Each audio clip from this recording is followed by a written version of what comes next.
Hi everyone, Dr. Brian here. Wanted to bring something to you guys that we haven't talked about before in any of my seminars, webinars, or any of the stuff that I do or articles. And it's something that we started several years into our practice, which I wish that we had did in the very beginning. I call it, the 7 habits of highly successful people. Stephen Covey talks about mastermind groups.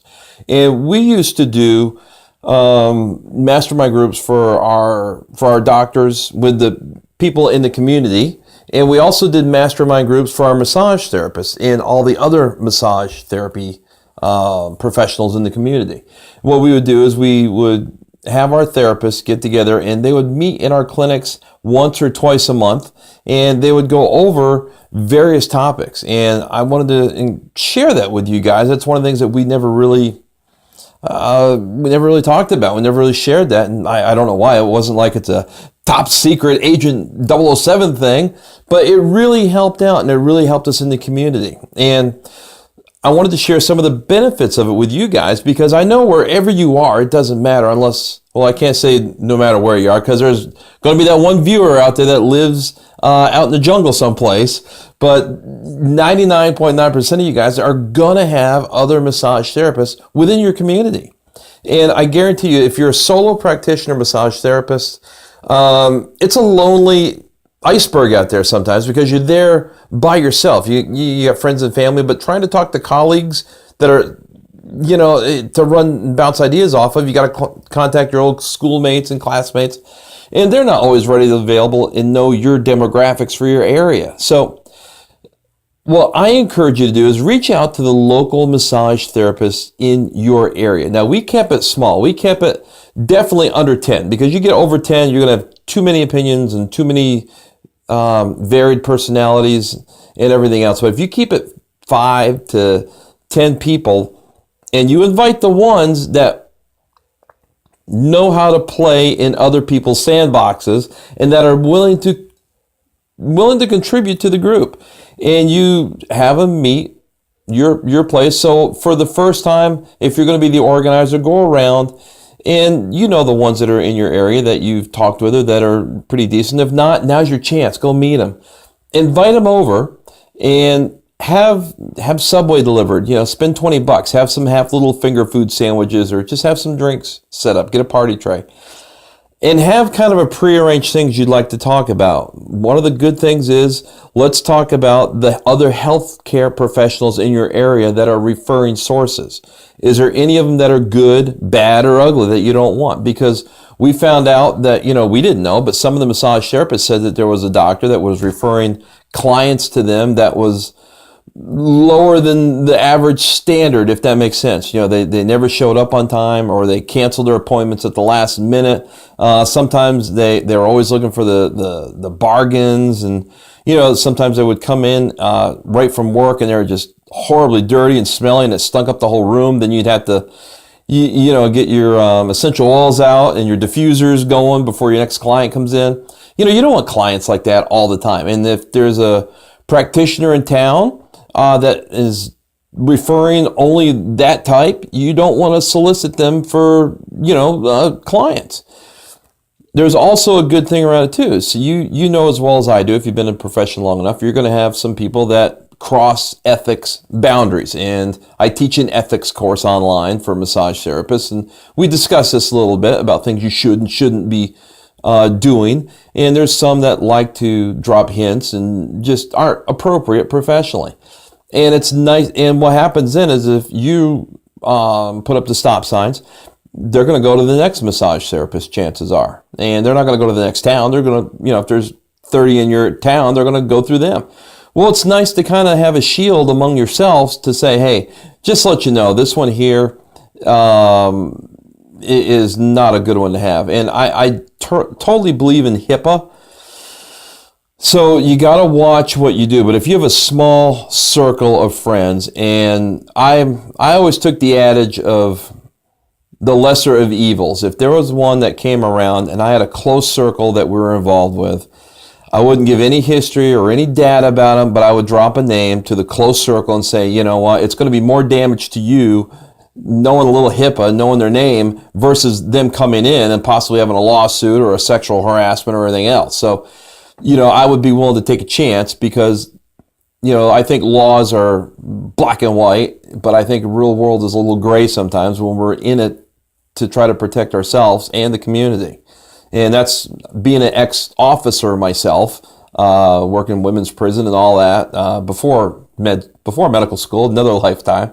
I learned a lot about the grayness of things, and it's kind of tough. But I think in the massage mastermind groups, you get a close knit, that it's perfectly okay to share a name without giving any history, to let other people know that, hey, this one here, this is what they've done. If they come knocking on your door, they went on Susie and Bob's and Michelle's therapy studio the last 2 weeks, they all kicked him out.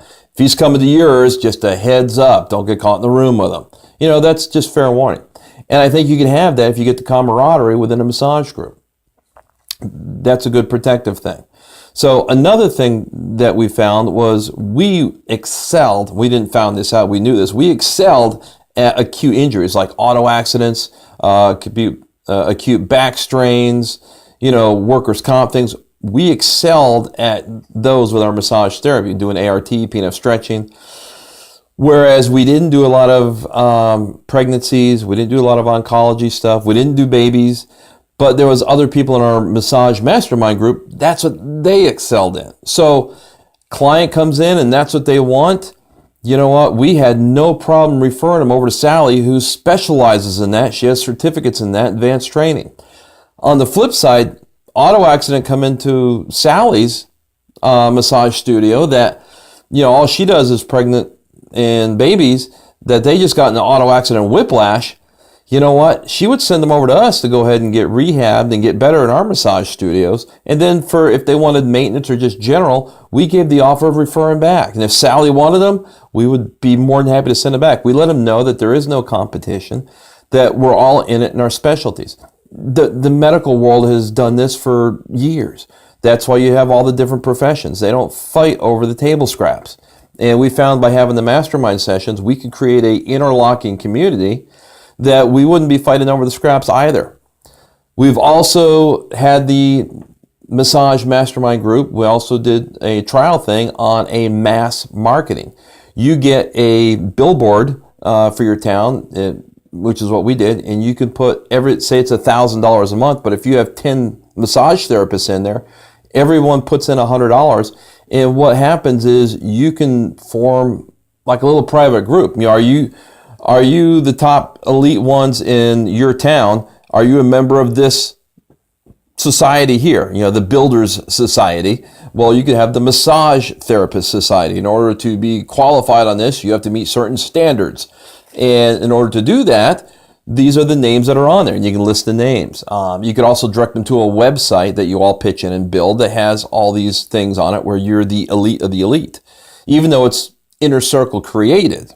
Okay, and you can also have it where it's just a general. This is massage. October is massage month. Come on in and get your massage.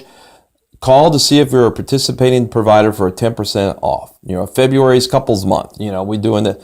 And do a generic billboard, and you could have them linked to a website, and you could take round robin turns on whenever they fill out an application. Okay, so let me explain a little detail because I know some of you are going to get lost. We had for February, Valentine's Day was Couples Massage Month, and we all pitched in on a billboard. It said register to win a free massage. And they got a ton of registrations that went on the website. And what happened was, say we had 100 registrations, which is emails. We would have 10 massage therapists. We would just randomly disperse 10 contacts to the 10 massage therapists, and they would call. So it's a great way to get a mass marketing thing out. The chiropractic profession is doing that now with the Foundation for Chiropractic Progress. There's so many things out there now that are doing that. So I urge you to take a look at it, and you'll find other things that you'll just see benefits from by doing this. I urge you to take a look at doing a massage mastermind meeting. You can call it M3 massage mastermind meeting once a month. With the massage therapist in your area. I think it's a great way to reach out, know who's in your community, develop professional alliances that you can rely on. Not to mention if you get pregnant, if you're a female and you have to step out, or you get injured, or you want a vacation, you can recommend other your other colleagues to your clients and everything else. So I urge you to consider that. Okay. All right. So we're going to be popping up these 1 to 2 a week, little tips, little things. I think I got one coming up on facet syndrome. I got another one coming up on auto accidents, whiplash. We're going to be doing a lot of things. Am I going to be as formal with my cup of coffee? Probably not. I'll probably be in my scrubs on some of these. Who knows? I'm wanting to keep this relaxed and fun. So I urge you to go ahead and subscribe to the channel if you haven't already, and just keep your eye out for the videos and share them with your colleagues. All right, guys. Take care. God bless, and have a good week. Bye-bye.